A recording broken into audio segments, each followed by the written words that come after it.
Well, real quick, you touched on J-Lo. Is it true that you stopped Suge Knight from releasing a J-Lo sex tape? 100%. Why would Suge even want to release that? I never seen the tape, first of all, but it was rumors that Suge had a tape. And Benny Medina and J-Lo, they was a little worried about whatever he was talking about, whatever he's going to do. And at that point, me and J-Lo was like my sister. You know what I'm saying? We was very, very cool. And Suge was like my man. And I just went to Suge on my own without them saying go. And I said, what's up? You got a tape? And he was like, yeah. I was like, yo, you know she go like this, right? He's like, is that real, Gotti? Is that real? I said, hell yeah, that shit is real. I said, that's like my sister, yo. Don't do that to my sister. And Suge smoking his gun, his fast. She's like, yo, tell her she ain't got to worry about it. No one will ever see it. And when I went back to J-Lo and said that, she was happy. Her and Benny Medina was like really happy because they didn't have nobody that could ever talk to Suge. Yeah, motherfuckers ain't lining up to talk to Suge. But Suge was like my really close friend. Yeah, Murder Inc. and Death Row always seemed like they were cool. And, you know, people always talk about, oh, you want to be like Suge Knight or whatever like this, thing like that. I mean, you know me a little bit. I don't get that. I'm just a good guy, really. So how I judge people is how they interact with me. So you would get certain factions from New York like, yo, what you doing fucking with Suge or whatever?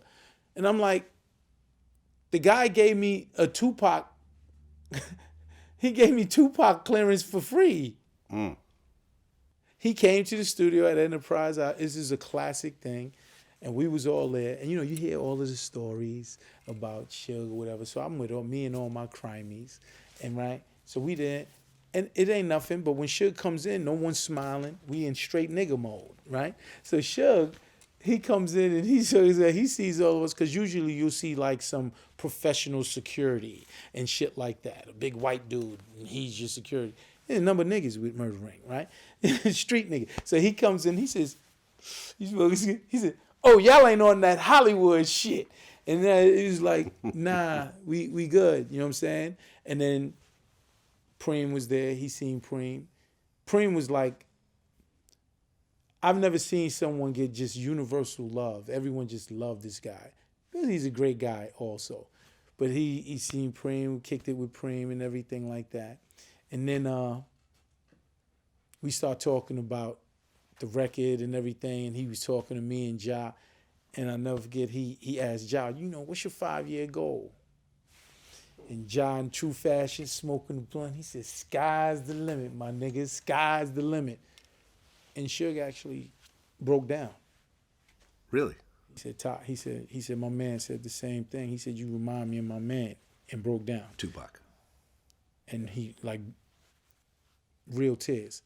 Now, if you ever see a big nigga, and he went, just silent tears, that should be scary, right? You know what I'm saying? That big nigga crying. But that's why when people say, oh, Suge had something to do with Pac. Nothing at all. I've interviewed everyone around this situation. Nigga loved Pac. I think what he found in Pac, just me knowing Suge the way it was like his brother, his little brother. And look at how Pac was. If he told Pac, yo, this one didn't do right, Pac was taking his energy and putting it on wax. Mm-hmm. You know what I'm saying? He's riding on Snoop for a quick second. Yeah. You know what I'm saying? Like Dre, all the things. That's Suge having conversations. But that's why that bond, I think he found someone in Pac that was just like, yo, he's repping for real. And he's ready to go all out for this shit. But he went all out. Yeah. And then after that, you know, he was like, he said, yeah, y'all want that sample, right? I was like, yeah, you know. They told me, because Jimmy Iovine was like, yo, Suge controls everything. Because that record that we sampled was on Interscope. But they gave Suge everything, right? Mm-hmm. It was Suge and the mother. Suge and Afeni that controlled everything. And Suge was wrong. He was like, man, y'all go ahead, man. He said, y'all can use whatever. And he gave it to us for free. So this is how my friends said, so what do you want me to do? The guy gives us, he could have charged us $500,000. We not only do we use the master, we use this voice, we use everything.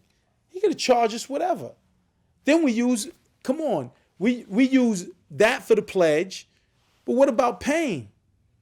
Nigga, we use Pain and use this third verse. Mm-hmm. Go ahead, man. Y'all use whatever, man. I fuck with y'all. What do you want me to do? What do you want me to do?